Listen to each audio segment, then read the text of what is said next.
دغه منځونه د نبی کریم صلی الله علیه وسلم تحفه راوړې ده مونږ ته د الله پاک د طرف نه د معراج شریف په شپه باندې. نور حکمونه خو به د الله په حکمونه پیغمبر علیه السلام مبارک ته به حکم رالو چې امت ته یې داسې تعلیم ورکړه.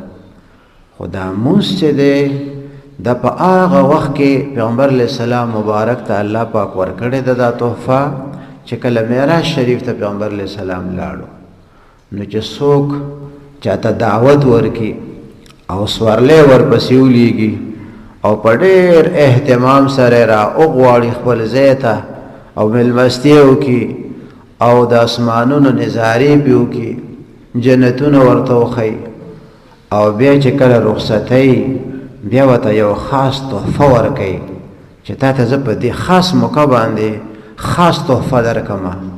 نو هغه خاص تحفه چې و د امت دپاره هغه د مونځ دا تحفه وه چې ته ځان سره د خپل امت ته د منځونو تحفه زما د طرف نه یوسه چې دی دا منځونه کوي.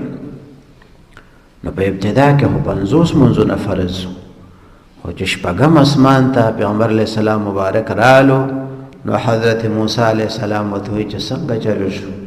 پیغمبر علیه السلام ورته وفرمیل ما ته الله پاک 50 منځونه راکړه چې ستا امتیان دې دا 50 منځونه کوي. موسی علیه السلام ورته وایي چې دا خو ډېر زیات دي، دا خو تجربه و خپل قوم ورته معلومو چې دا ډېر دی، خدای پاک ته ووایي چې کم یې کړي درته. نو پیغمبر علیه السلام واپس لاړو او پروردګار ته یې وایي چې دا راته کم که. نو 15 ورته کم که، 15 پاتې شو.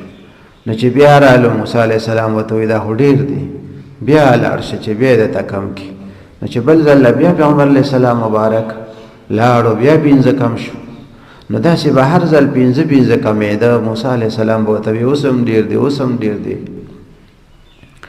نو 9 پیرې پیغمبر علیه السلام مبارک د الله پاک دربار ته لاړو د خپل امتیانو لپاره چې هسې نه زما د امتیانو ته سبا بیا ګرانئ دا دومره ډېر منځونه کولی نشي.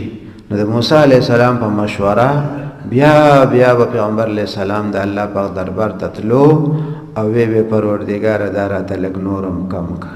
نو چې منځونه 15 پاتې شو نو موسی علیه السلام ورته اوس هم ډېر دی چې د دې نه هم درته کم کړي نو ښه به وي. پیغمبر علیه السلام وفرمیل چې ما ته خو د خپل رب نه حیا راځي چې هغه ما ته منځونه راکړه او دومره کم هم شو او د دې نه پس هم ورته ویم چې نور هم کم کړه زه خو حیا راته راځي. او سوال دا دی چې الله پاک خو په هر څه باندې پوهه دی، الله ته خو پته وه چې دا منځونه به 15 پاتې کېږي. او موسی علیه السلام بیا رالیږي او پیغمبر علیه السلام به راته واپس راځي او بیا ورته زه کموم او اخري 15 به پاتې کېږي. نو د دې تلو راتلو نه خو مخکې هم خدای پاک ته دا پته وه چې دا امتیان چې دي د دې دپاره فرض منځونه چې نو دا به 15 نو دا 50 دپاره یې ورته اول سر کې ورکول او بیا د 50 نه 15 ته ورته راکم کړو. د دې فلسفه آخر څه ده او دې کې حکمت څو؟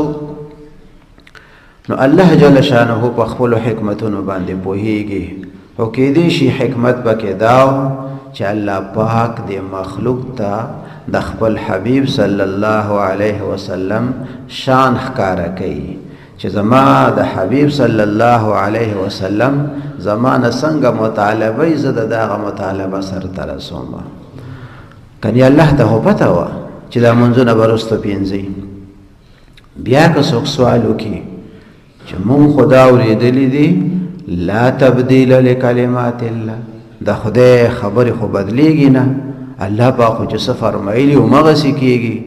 نو دا 50 چې راله 15 ته دا خبره بدله نه شوه. نو جواب دا دی چې نه ده بدله شوې.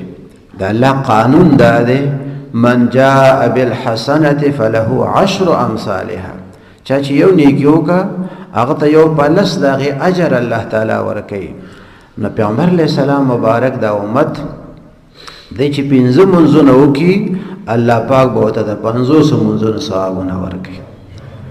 د 50 منځونو ثوابونه، د فرضي منځونو ثوابونه، هغه د انسان په دغه 15 منځونو باندې به ګټي. نو دا ډېر لوی عبادت دی، دا د مؤمن معراج دی.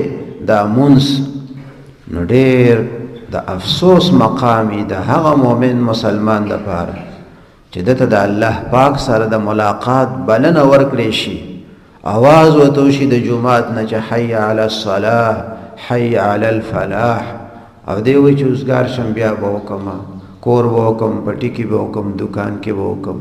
او د الله حکم دا دی چې ورکعو مع الراکعین، تاسو رکوع کوئ، د رکوع کوونکو سره رکوع کوئ، د جمع مونځ تاسو کوئ.